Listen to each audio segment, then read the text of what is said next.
welcome back to the Irish Mags Show. Something slightly different right here in front of you, folks. If you are watching on YouTube, you'll notice that you're looking at me by myself right now, but don't worry, that won't last long. We released episode 54 earlier in the week, and we had the privilege of recording a live show with the one and only Keith Downey. We then found ourselves very lucky to sit down with Mr. Chris Waugh of The Athletic and also of Pod on the Tyne, infamy.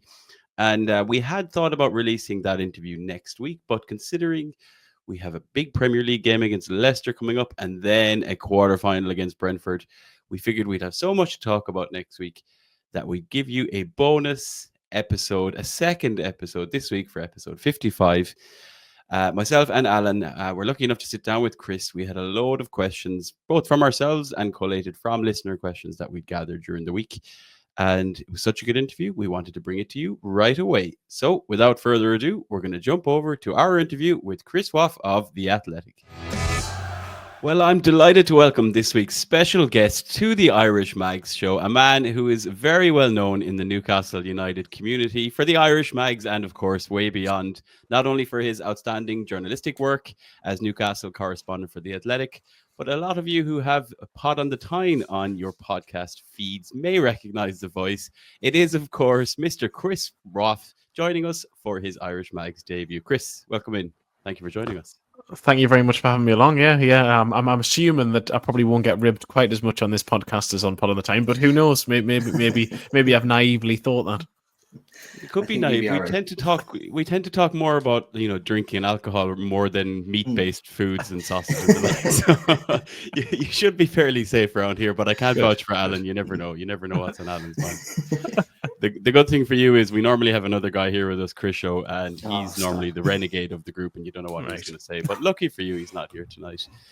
Chris, thank you so much for being with us. It's great to have you on. We've been looking forward to have you on for quite some time. We do have a whole pile of questions in from the Irish Mags and from ourselves that hopefully you'll be able to answer or at least give us your 10 cents on. We've just had a bit of breaking news. So as we record this, folks, we're recording this before the Leicester game. It's actually, what day is today, guys? Is it Wednesday? Wednesday. We just had some breaking news about Callum Wilson. And yeah, I've been feeling positive about the weekend. I'm actually traveling over for the Leicester game, and then this is just that familiar sense of disappointment. But it looks like Callum Wilson has picked up yet another injury. Chris, has this made it onto your radar? It's literally fresh news, so maybe it's literally fresh news. I was just lying down with my son before trying to get him to sleep, so I hadn't seen it, but I'm sure the report is correct, and it's very frustrating, really, for him, for Newcastle United fans. It's been, his injury record, obviously, during his time in Newcastle hasn't been great in general, but throughout 2024, I think he's only started 2 matches in general. Jesus. He's only made 9 appearances in all competitions, and most of those has been as a substitute. It's been a very difficult year from one setback after another. Newcastle have tried to be cautious bringing him back this time. They've tried to change the way that they approach bringing him back. He's changed parts of his lifestyle. He's tried to find any way possible to get himself back fit, which he did, but then to try and keep himself fit. And unfortunately, just 3 substitute appearances back, he seems to have suffered this problem. And then that means he could miss basically all the festive period, most of January. And the big question then becomes how that affects the January window for Newcastle. But in the short term, just for Callum Wilson himself, I know there'll be a heck of a lot of frustration out there from Newcastle fans looking at it and thinking, and seeing it in a negative sense at that point. But I think if you just take it from a human perspective, for Callum Wilson himself, this is what he lives for. This is what he wants to do. He doesn't want to be injured all the time, and it's a huge blow.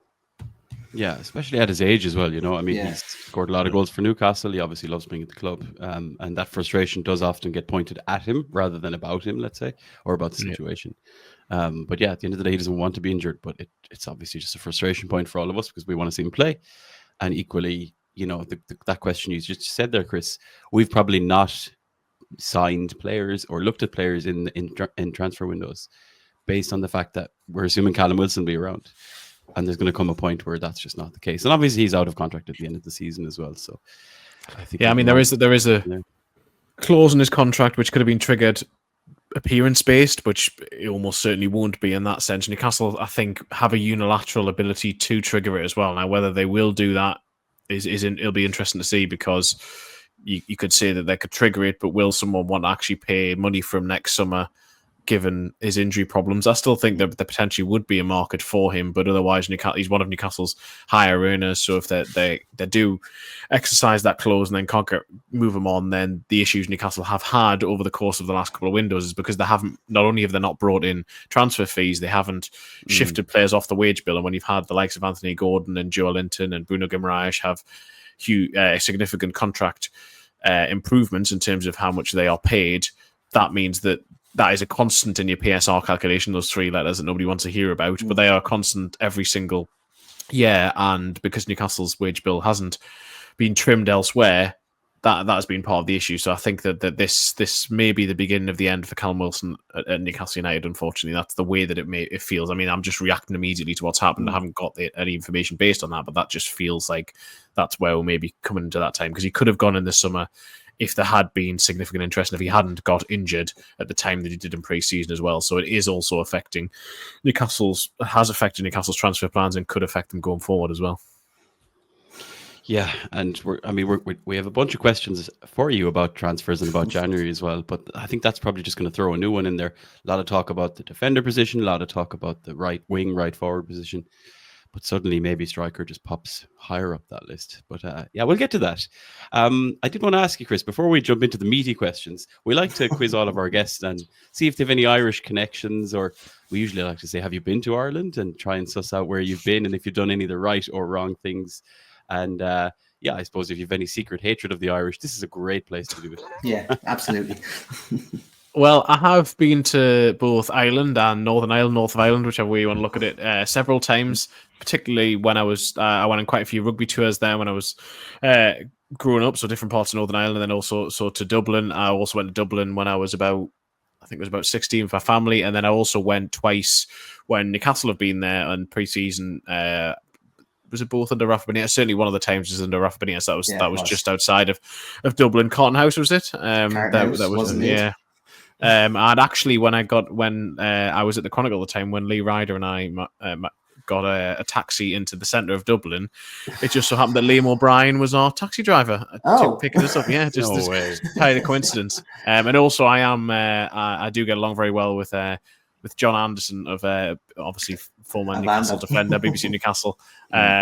Someone I get along well with and regularly rib about obviously the Irish national team and his frustrations with the way that they are performing it right now. So thanks for that. Very well. We didn't need to bring that up. We have enough problems as Newcastle fans. We don't need to bring our problems as Ireland football fans. Yeah, we actually had Ando on the pod a couple of weeks ago. He's brilliant. He gave us a ton of stories, and we could have sat here for 3 hours with him. He just so much information.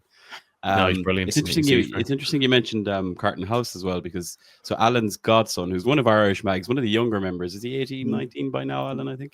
20? Is he 20? He's pushing on, isn't he? Old. He's just about old enough to be by himself. But it was a good few years ago, Alan, you revealed the story a week ago. Yeah. So Sean, who's the guy in question, was in Carton House, just whatever he was at, wandering around.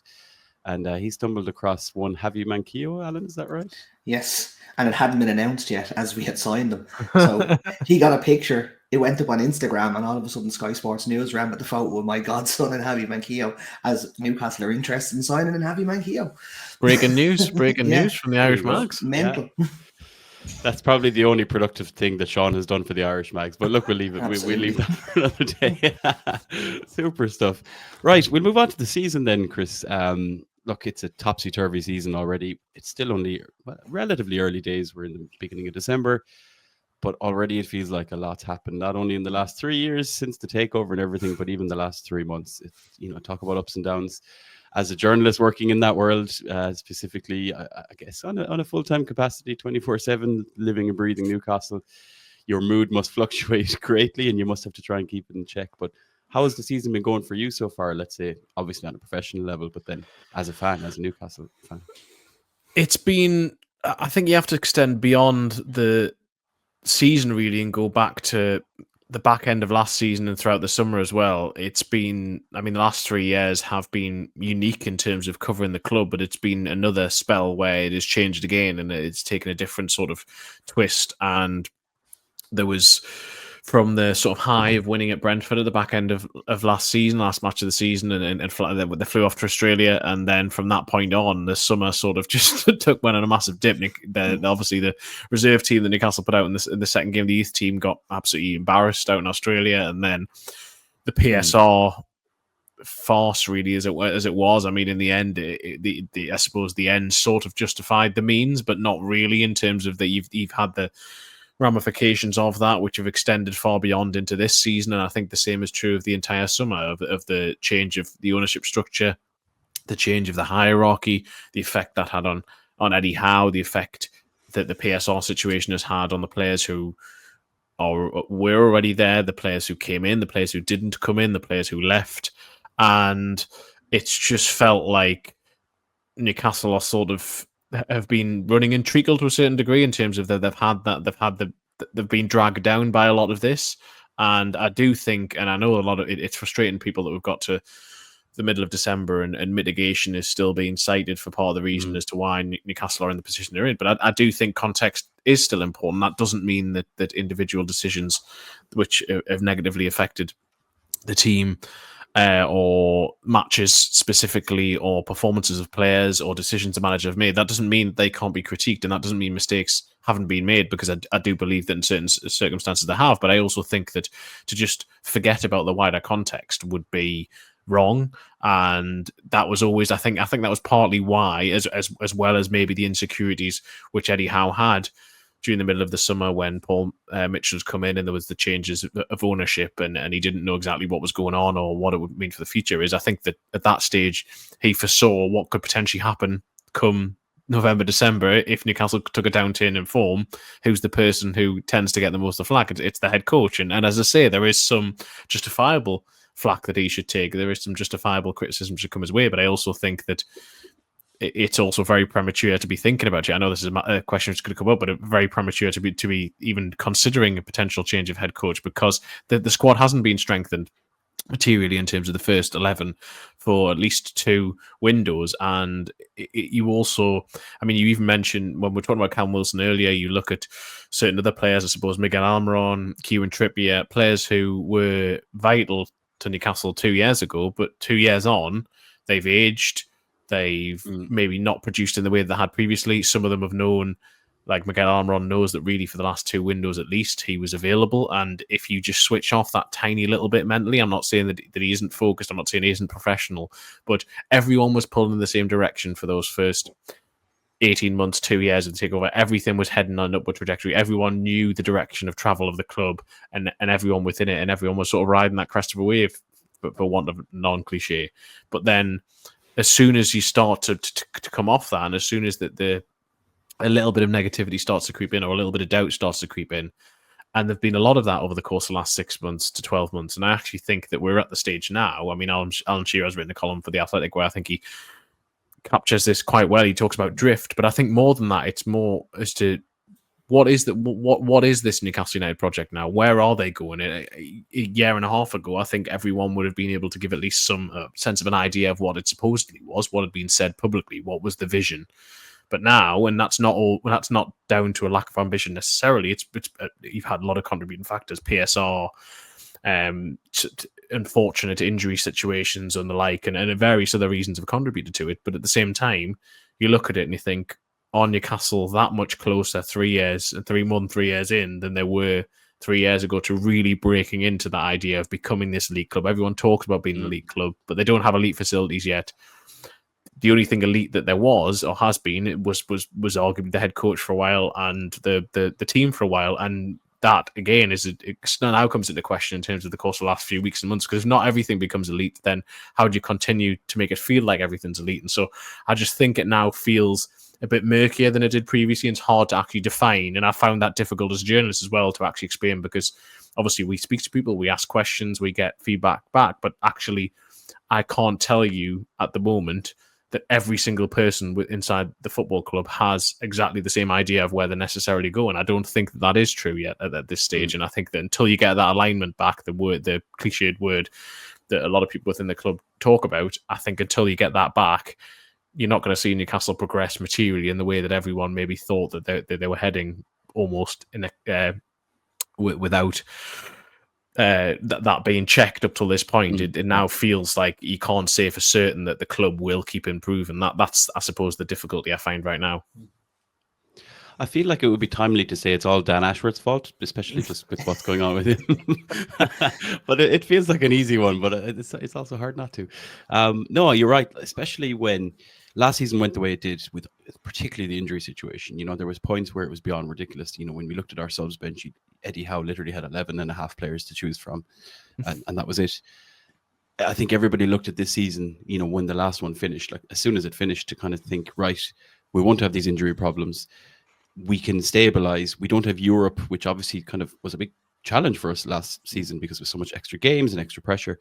So in a season where there's no Europe, players are back from injury, and what people thought would be a good window for Newcastle, in hindsight, it wasn't. That's where a lot of us came into the summer and into the season ahead. Yeah. And then suddenly, you have obviously Amanda and Murdad leaving the club, and then the window not going as well as we would have liked it to. Just all of these things really have completely crashed against people's expectations, and just that frustration is just completely exploding into, like you said, people are demanding change and blaming Eddie Howe for it all. And we're going to talk about it. My next question is specifically about Eddie Howe, but there are mitigating factors. I think that's fair to say, and it's hard for us to gauge what it all means when you have all this boardroom change and Paul Mitchell coming in and all the PSR issues. And I think it's fair to say, where the club thought they were going to be upon takeover, I don't think anyone factored or expected the issues we'd have with PSR. It was there, but nobody really, I suppose, tangibly could feel it until Everton and Forest started getting in trouble. So that's kind of where we are. But like you said, I think I've said it the same as you, Chris. I don't think the squad has been strengthened. I don't think Eddie's been backed in the last two windows, and all of the other teams around us have. And I think that's also a challenge. On Eddie Howe, then, and we could spend a long time talking about how people are feeling about Eddie Howe and all the debates, but specifically on Eddie Howe, in terms of, I don't want to say blame, but where the responsibility or the portion of the responsibility that looks at Eddie Howe, Chris, he does get a lot of criticism about team selection and tactics, whether that's obviously, looking at the most recent game against Brentford and the criticism he gets for not starting Tonali or Gordon, even though there was talks of them picking up Knox, or just, the fact that we're tactically lining up the same pretty much all the time. Personnel may change, but it's the same tactic, it's the same plan. When it goes well, it goes great. When it doesn't, that's it. Do you feel that people are right to criticize his selection and probably more importantly, Chris, his tactical kind of setup, regardless of opposition? The selection, less so in terms of, particularly when it came to Brentford. Now I know why people were frustrated, but Sandro Tonali had actually gestured and asked to come off against Liverpool because he was cramping up. He actually asked to come off the pitch. So there's that. And Anthony Gordon also came off early because of fatigue. And I mean, if you just rewind to this time last year, there was a lot of obviously you had to keep sending the same players out over and over again. But all the talk was, if Newcastle have a fully fit squad or a fitter squad, then we don't have to make these decisions. You can make decisions which will protect players. And now, when that's taken into consideration, and seemingly, I understand the idea, why can't Sandro Tonali play twice within a week or whatever it is? But if he actually was cramping in the game, if he did actually ask to come off, and then less than 72 hours later has to start in the Premier League match, I have less. I have more sympathy for Howe in that respect. I understand where it comes from. The tactics one is interesting because it's something which I know has irked Eddie Howe over the course of the last 6 to 12 months, because the accusation is that you pick the same team, you pick the same formation, you don't deviate from it. The substitutions are almost predetermined. They'll be on the hour mark or they'll be at 75 minutes, and it'll be like for like. There won't be much change.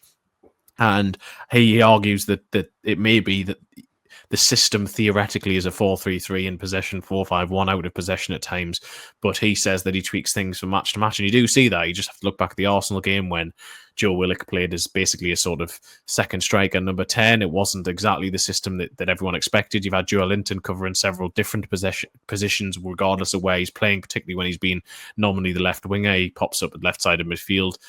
He pops up as a left-sided centre-back at times, as a left wing-back. There are different tactical tweaks within it, but actually the theoretical formation or the starting formation starts the same. Now, Newcastle do also change formations within matches subtly, if you just think back to the Champions League season, for example, that really in possession, that became a sort of 3 3-4-1 or what? Does that numbers work? Anyway, in possession, Trippier essentially became an extra attacker, and Dan Burn would shift into left. So it isn't necessarily as black and I don't pretend and profess to be a sort of tactical expert and know the ins and outs of these things, but he would argue otherwise. Now, still, I think that in some ways, certainly there have been games where the quote-unquote formation has looked stale and it has looked like it just needs to change, and that the Newcastle have been too predictable. Fulham away, for example, the personnel in that match I didn't think suited the system. I wouldn't have played that way in terms of having Joe Linton and Joe Willock either side, Bruno Guimaraes in midfield for that. It just felt like it wasn't a team which had really started before, and Newcastle got punished for it. And then there've been other matches where you just think if you're unsure about playing either Bruno or Sandro Tonali is the sort of one of the number 8s, and you think they're both number 6s. Well, now why not try and play like a 4-2-3-1 or something like that? Try and switch it up a little bit. So I do think that some of that criticism is fair, and also everyone has their opinion. Even when it comes back to team selection, other people will just say, "Well, Sandro Tonali should have started regardless. He deserved it because he played well." Fine, I sort of get that, and I do think this criticism is valid. But I also think that when it goes the other way, and people say that the manager's tactically inept or that he doesn't know what he's talking about, I think that goes too far the other way as well, as if he would have got into this position and got Newcastle into the positions they've been in over the last 2 or 3 years if he was tactically inept. I just think that that's unfair, and also really it's actually disrespectful. But at the same time, that doesn't mean that you could disagree. I don't have a problem with people disagreeing and saying and arguing otherwise. Everyone is entitled to their opinion, and every opinion is valid. But at the same time, I think it has to be made in a respectful way. So that's a roundabout way of me saying that I more err on the side of tactical tweaks. Maybe there needs to be more of them than there have been, rather than the team selection calls, which I think I think that's more based on data and trying to protect players more than anything else. Yeah, I think it's fair. And you mentioned position there. Alan has a question here from a friend of his, actually. Is it Lee Jolly there on our list there, Alan? I'll let you take that one. I know, go on, you take it. Go on, you're all right. Clearly a good friend of yours. But it does feel like where that tactic, that setup, that formation was thriving was when we were, had this intensity. Teams just couldn't cope with it. Liverpool couldn't cope with it, right? Obviously, they managed to claw their way back, and that's because of their best team in the league at the moment. And when that works, it's great. But it does feel like a lot of other teams know now how to set up against that, particularly with low blocks and just sitting deep and sitting tight and frustrating us as much as anything. So that's where you might like to see a bit more, maybe imagination, I suppose. So on that topic of position, I'll ask Lee's question here, Chris. Where do you think Newcastle would have to finish this year to ensure Eddie keeps his job? It's a loaded question. It is a loaded question. I mean, the way that I would respond to it is, I think it depends on cup competitions as well. So, I mean, Newcastle could theoretically finish sort of mid-table, but if they were to win the League Cup or the FA Cup and be then I think that there will be absolutely no chance of Eddie Howe being moved on, because that's what really everyone is striving for, and that is the goal, and that would bring a European football as well, which is what the stated aim of publicly of the CEO Darren Eales and also the sporting director Paul Mitchell. They believe that is achievable. But I also would stress that I don't think there is no internal appetite to remove the head coach. Now, circumstances could change, and it's easy to say that until it becomes a very, very difficult situation. If an overwhelming number of fans were to start to turn, an opinion did shift. But I don't see it being in that position and getting to that position in the not too distant future. Yes, there has been discontent, but it hasn't been like people have really turned in terms of. I don't think people have started to really think that this is yes, the social media noise, and I'm sure there's noise in the pubs and the like, but I don't think people are sort of demanding that Eddie Howe goes in the way that maybe they were for Steve Bruce for large periods of his time. And I also think that you have to that despite there having been teething problems, for want of a better, and probably that's probably lightly Very touching generous. upon his relationship, yes, with Paul Mitchell so far. I actually think all of the noise and all of the discussions have been that Paul Mitchell really does actually rate Eddie Howe, and it sees him very much as an elite manager, as a word he likes to use a lot. And I also you also have to factor in Newcastle's PSR situation. If they were to decide they had to move on Eddie Howe, then PSR-wise, that would put them in a difficult position because he's on a very good contract. He obviously has his big backroom staff with him. So that will be a factor in decision-making as well. So I am dodging the question to a degree because I don't have an exact answer. I don't know the answer to that question. All I will say is that I think it would have to take a significant downturn for Eddie Howe to be moved on in the next 6 months, and I hope that doesn't happen because that would be bad news for everyone connected with Newcastle if they take such a significant downturn that it pushes them in that position. Please no. Just pushing on from that, Ryan also has a question. He said, "Worst comes to worst, and Eddie does get sacked. Who do you think would come in and replace him?" Well, I'm going to dodge this question as well because I saw it when you sent them across beforehand, and I just think it's not something though because I don't know what sort of manager Newcastle will go for, but also I don't want to necessarily consider that because I think that is disrespect for this stage for Eddie Howe because I don't think Newcastle are in that position. I don't think that's what anyone is thinking of, and I don't think it's at the stage where he can't turn this around. I don't think we've reached that sort of absolute crisis point now. Come the end of next week, if Newcastle haven't got any positive results for the next 3 games, we're speaking before the Leicester game, obviously, then things could look drastically different. But no, at this stage, sorry, Ryan, I am going to dodge your question and say that I don't know, and B, I don't think it's fair to even look at that because I don't think we're going to come to that in the not too distant future. Yeah, but I think your answer is probably they can allow people to think a certain way. It's while there may be lots of social media noise and people clamoring to say we need a new manager and there's a blame game, the hierarchy in general probably aren't even thinking about that, right? Plus, then you mentioned, and I hate the fact that PSR is partially an answer to everything and all our problems, but it does come into, as you said, because of the costs, not only to have a manager leave, and look what's happening down the road at that red side of Manchester, right? How much money are they losing, spending, and wasting just moving managers and staff and all this? It's ridiculous, right? We don't want to be that club either. And as we said, a couple of windows where the first team 11 hasn't been strengthened. Eddie's still having to make do with legacy players. This is what we've kind of had to call them in the past. No disrespect to these players, but it's just a simple fact. Players age and players peak and their ceilings are reached. And that's where we could look at maybe a Murphy or a Longstaff or even a Fabian Schär, right? Eddie has taken these players and got a hell of a lot out of them. A lot of other teams around us are not having those same issues. And I did a podcast not so long ago. It was actually with True Faith where we looked at, the amount of players in each Premier League squad 5 years later, and Newcastle had the most. I think it was 9, still on the books after 5 seasons. And in this day and age, it just doesn't happen for other clubs. And by contrast, Chris, you won't be surprised, Chelsea had 0, with the exception of Kepa, who was on loan away from the club. So that's where we are, folks, and that's the reality of life. Okay, quickly touch on PSR then. We have a question here from D Murray 000. This came in about PSR. Why does the PSR picture look so bleak? Was the COVID year not considered? I think it kind of alludes to, were we not expecting this? How are we rumored to be extremely tight again in January all of a sudden? And then there's another question that came in, it might have been Declan, where it said, it was Dave Bullman. Apparently we had 60 to 70 million to go and try and sign Mark Gahey, but now there's again talks so we need to sell to spend in January. Can you maybe make some sense of all of that? How did we not see this coming, I suppose, is one part, and then how are we in the situation again in January if we are in that situation? Yeah, I mean, I realize that all you guys are sick of hearing about PSR. I'm sick of trying to work it out and explain it. So, the difficulty of it is that we don't get access to the full finances, even when accounts come out. That doesn't because it's so complicated, and there are certain things that you can basically leave out of factoring in towards that. It isn't necessarily that Newcastle have had successive years of £70-odd million losses. That both of those, all of that figure goes into the PSR calculation because certain things can be discounted, but essentially.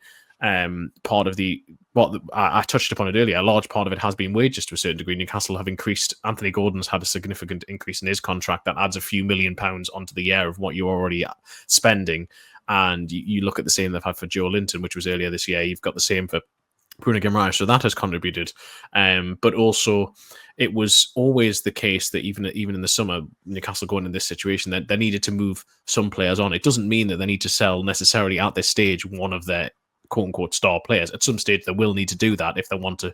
Even Chelsea, you look at them, you look at Man City, they trade a lot of players for a significant amount of money, and then that allows you to be able to basically facilitate significant expenditure. Newcastle haven't done that. They hadn't really sold at all, except Alan Saint-Maximin and Chris Wood, who they made a loss on until the June 30th deadline, when they moved on Elliot Anderson and Yankuba Minda, and also Dan Ashworth, who contributed to that figure.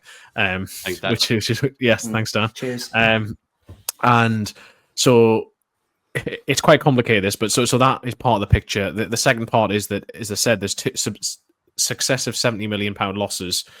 Now, one of those will still be in the 3-year rolling account period, which is for the current one. One of them drops off, but then you have last year where it's sort of break even. But then for the rest of this year, if Newcastle say move on Miguel Almiron in January, as things stand, I think that they'll be more than comfortable in the position that they're in. But when Mark Gay is mentioned and how did Newcastle have 60 to 70 million? Well, actually, Newcastle never were going to spend that much. They really, I think their ceiling was sort of 55 million-ish. And it never got to the stage where that was going to happen. But really, even then, if Newcastle had signed Mark Gay, they were making a conscious decision that we do that, but we know we're going to have to move someone on, really. So that there would have been more outgoing. So if Newcastle do a significant there is money to spend in January. There's not loads, but if Newcastle, in terms of there's not loads because of PSR, not because of the ownership, because there is theoretical wealth there.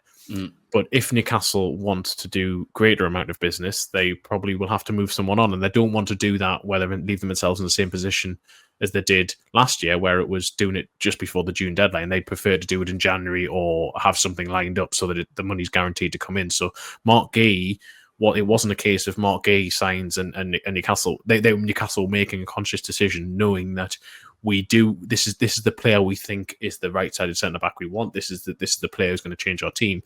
But to do that, we probably need players to leave it. So we do need players to leave to make sure we comfortably are within the PSR deadline. Yeah. Another issue, very briefly, is that from next year, it is theoretically going to change from a 3-year rolling situation to it's going to be annual based on revenue, and the Premier League's figure is going to be 85% of revenue you can spend on transfer fees, wages, agents' fees. But if you want to be in Europe, it's down to 70%. Now, Newcastle, given all of the wage situation I've just mentioned before, their wage to turnover ratio is not ideal in that sense. And so actually, in some ways, it becomes more constricting for Newcastle until they can increase further their revenue streams. So there is also that complicating factor. That's a slightly different factor, but that is also a complicating factor to bring into it. So yes, sorry, I realised that was very technical and very boring, but I apologise. I'm just trying to explain. No, but I think it helps to think about it, even as something as simple as if we do spend in January, or if we did sign Mark A, that isn't money sitting there ready to be spent. That's money that, knowing X number of months down the line, we will need to have something offset a certain amount. Yeah, exactly. Essentially, yeah. And it's a lot of give and take. Now, that's the way football is right now. I don't think they ever intended it to end up like this, or maybe a lot of people think they did, especially with, on the back of the Newcastle takeover. That's also for another day. But it helps you to get your head around things that football fans shouldn't have to really think about or worry about, right? We thought we had our own problems with VAR and drawing lines and Stockley Park. It's becoming more and more complex, but we as fans want to have to attempt to understand as best as we can. And Chris, you're looking at this inside out all day, every day. And even as you said, you don't have all the information, but it is a really good breakdown, to be sure. My head is fried now thinking about all of the percentages and the money and but the equations floating around my face here. Let's talk about stadium. Just keep an eye on the clock. We had a statement in here from Connor. Now, I don't know if you're familiar with Dublin. We have the Aviva Stadium in Dublin. Connor's point is that it's a shadow of the old Lansdowne Road because it was obviously done up and it was obviously basically demolished and rebuilt. But in terms of the stadium plans, Chris, and there's a question from Dave, do you think it's more likely, given the information that's starting to come to light, especially after the fan events and the different narratives coming around, that it seems to be we're leaning more towards building a new stadium, especially with the difficulty of expanding? Do you see any positives out of it, I suppose, is the question I'll put to you. Apart from the financial obvious ones, from a fan perspective and what fans care about, do you see a world where a new stadium will please the majority of people?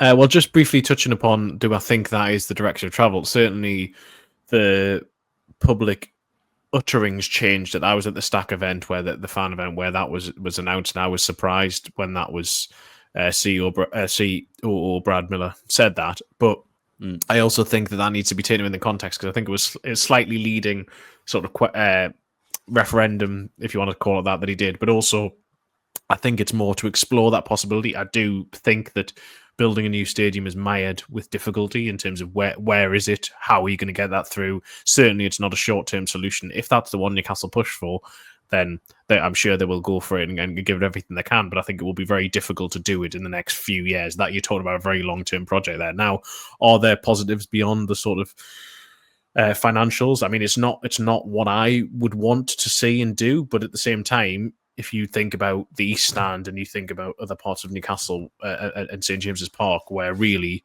is the fan experience wonderful when you don't have enough toilets, you don't have a wonderful concourse, you don't have the entrance and exit facilities, you don't have enough leg room, you don't have the ability to see necessarily, you can't see the screen if you're in certain parts of the ground. All of that, if you take in that part of the fan experience, it might not be exactly the same in terms of that place you've always been and that sort of environment that you're used to. And some people, I'm sure, like that sort of ramshackle nature of the East Stand or wherever you are. But in terms of actual safety, in terms of fan experience in certain ways, in terms of comfort, I think if you were to have a new stadium, then that would be an easier way of getting all that in. You may be able to put a lot of that into St James's Park now, but it will be difficult to retrofit that in. And that would have to be in a lot of stages. And where would you play if you had to move away temporarily and the like? So it's not the direction I would necessarily go in, but there are other positives to doing it beyond just it'll help with PSR and help you bring in more money, I think. And potentially be bigger as well. And it tugs at the heartstrings for, it's so unique, and everyone knows this, obviously, the location of the stadium in the city. And I think a good contrast is often Man City. I think it's a tricky enough place to get to, and you have to kind of jump on all kinds of transport to get to it versus coming out of one of the hundreds of pubs that are nearby and walking up the hill.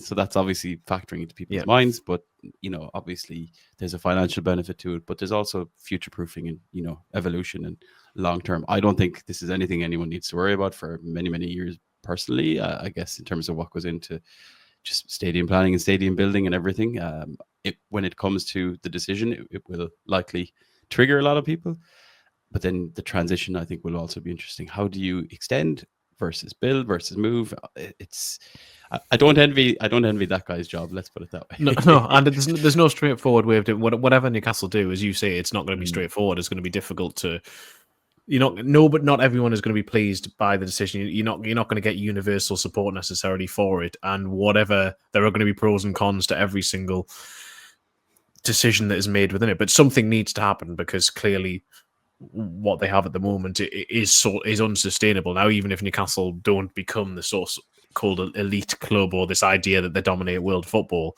I still think that the ground needs updating in certain ways. It also needs expanding regardless. I think you can debate how big it needs to go, but I do think changes sort of need to be made. And it's just the decision of, do you go the whole hog and move? Can you fully do St James's Park? Or do you just do parts of St James's Park? Do you do it as a sort of incremental basis? It sounds like they don't want to do the latter, but maybe in some ways that might be the sort of smarter way of doing it. It wouldn't show as much ambition, and it wouldn't necessarily show the vision going forward, but it may be, for now, as you try to work out exactly where the club's going, and that, in my view, may actually be the thing that makes most sense, but it doesn't sound like that's what they want to do right now. No, not at the moment. There's so much to worry about as well, right? At the moment. We've had jokes in the Irish Mags group. There's plenty of space in Dublin and beyond if they want to relocate over here, but I don't think it's going to happen, lads. Sorry to break it to you. Wimbledon tried that, didn't work out. No, that went well. Yeah, right.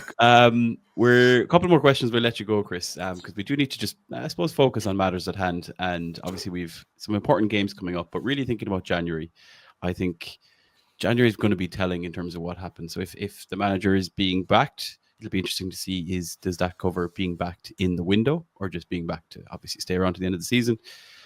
And there may also be a push on outgoings in January as well as incomings, as we've mentioned.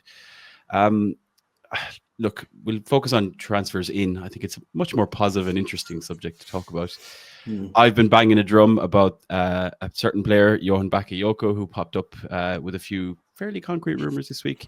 But I think overall, Chris, that right wing, right forward position, I suppose the question I'd have for you is, it feels like we have three roles we want to fill, right? A right-sided centre-back, a right-sided forward, and potentially a striker with this Callum Wilson situation. But looking at January yourself, in terms of, working in and around the club, knowing what you know about PSR, knowing what you know about ins and outs, do you think it's ambitious to think the club would attempt to go for more than one of those roles? Or do you think it would be, let's bring in a first team improvement in one of those? And if so, where do you think that might be? I think it's likely to be the latter, but at the same time, the way that Newcastle operate, despite the sort of limitations of PSR, is that if a long-term target in any of those positions, or even necessarily in a different position, but someone who they feel could materially strengthen the first 11, counterintuitively, even if it isn't necessarily one of the positions which you'd think is the weakest, for want of a better term, Newcastle would potentially look to do that. So there is a chance that they do more than one, but I think that would probably need at least one outgoing, possibly two, to facilitate that. Now, the position which clearly, in my opinion, can be strengthened most easily, and I think this is shared by at least some people within the club, it is that right wing position. That is the one. If you look at this season, Newcastle have only got 5 goal scorers in the league. They've got the fewest individual goal scorers in the Premier League, and not getting enough goals from positions beyond, basically.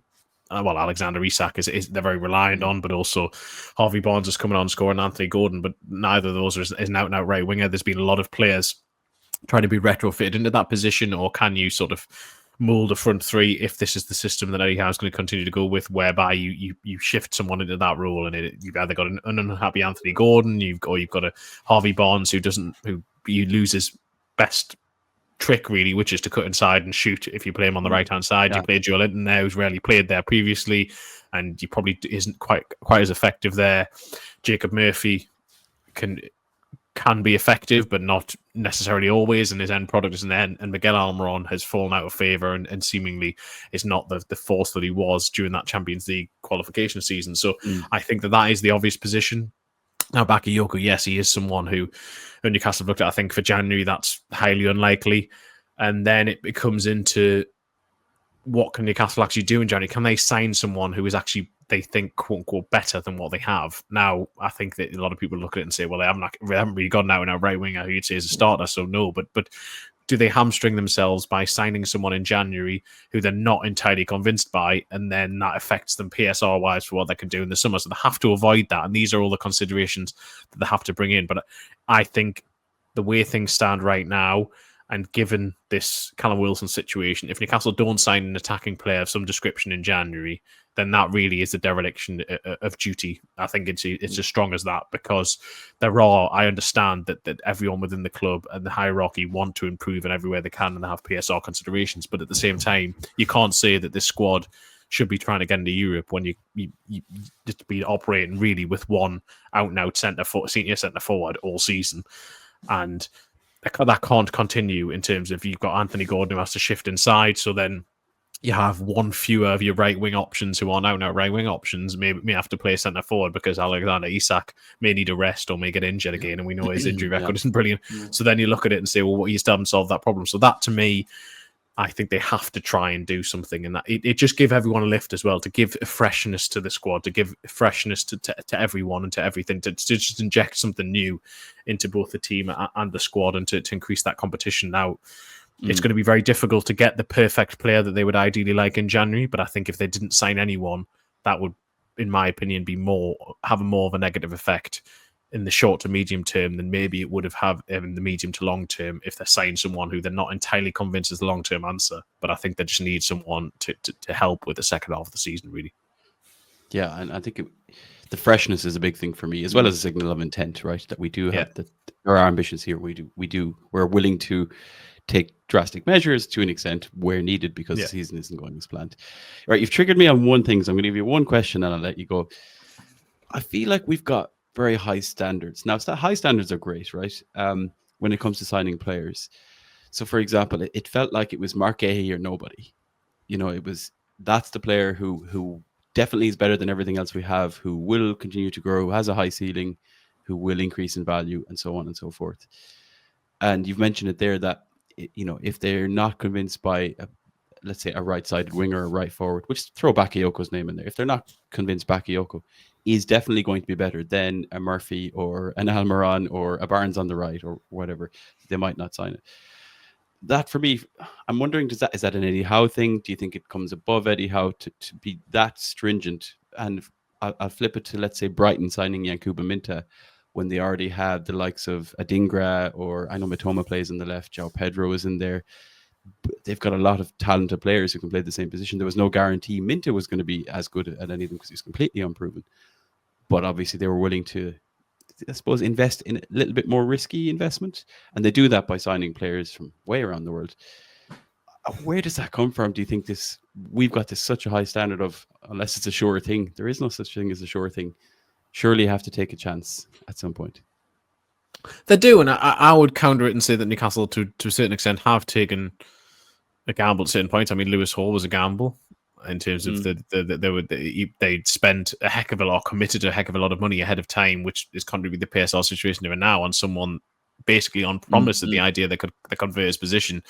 Even Bruno Guimaraes at the time, that was a risky. I mean, that was slightly different because Newcastle were in a relegation battle, but he was seen as the player for the future. And so I don't think it's that they've been without risk, but I do think that, Eddie Howe has a very high bar of what he expects and wants. And I think you see that also with the transition time it can take for some players to actually break into the first team, never mind to sign, to actually break into the 11. So Eddie Howe does contribute to that, but I think it just comes back to that sort of PSR situations, and the Newcastle are in such as frustrating as every single one of my answers just about has mentioned that.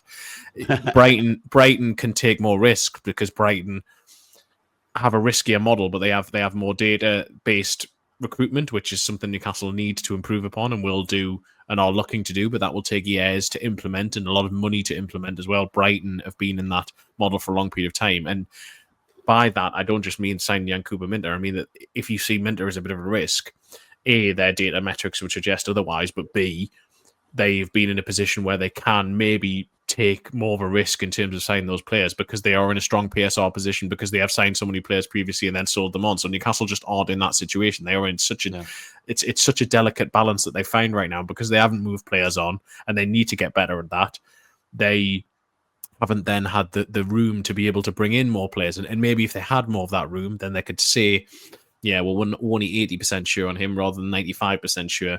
So we'll go from. Whereas at the minute, I think it's just that such delicate balance that the fear is if we bring someone in. And I'm bringing it back to Guy. It wasn't that it's a very difficult to get in this narrative because it was very complicated and it would be long. It would take a new podcast just to explain the whole Mark Guy saga. But basically, he wasn't the only option. But it came down to a situation where the alternatives who Newcastle felt were definitely good enough to bring in and would materially strengthen them either were unattainable by that stage or were too expensive by that stage because they had gone along the Marquee lines. Now, whether that was Paul Mitchell or whether that was whether it was Eddie Howe, there is contention from all sides as to who led that and who focused upon Marquee. But basically, it wasn't that he was ever the only player they were looking at last summer. That just wasn't true. They had a very small list of players they thought were better, but it just became that Marquee was the only one for the last 3 weeks who they really thought was attainable. They could have probably signed someone like Disasi from Chelsea,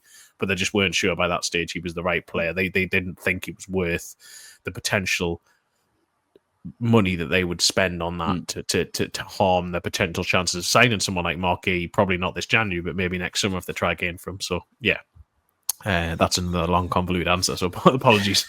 No, but it makes sense. For me, it's about it's showing you how important it is, how essential it is that every transfer we make is a right transfer because we can't afford to get it wrong. That's where we are realistically. Yeah. Excellent. And look, Mark Gay has already scored his first goal for Newcastle, so I think things are boding well in that department. Chris, very well answered to all of the questions we've thrown at you. Thank you so much for your time. Genuinely, it's been great having you on. We'll hopefully have you on again sometime in the new year to see how things have gone again since. Hopefully, more positive podcast. I realize I was very negative. Yeah. No, but again, it's about discussion, right? It's we're Newcastle fans. It's never going to be all positive, but it's great to have the discussion genuinely. And if you ever find yourself back in Ireland or specifically Dublin, we do have the Bleecker Street Bar in Dublin. It's the official Newcastle United supporters bar there for the Irish Mags. You're welcome in there anytime. Thank you very much. I shall definitely give it a look. Last question for you, Chris. Where can people find you, the Irish Mags listeners? Not the room you're sitting in currently, but the internet will suffice.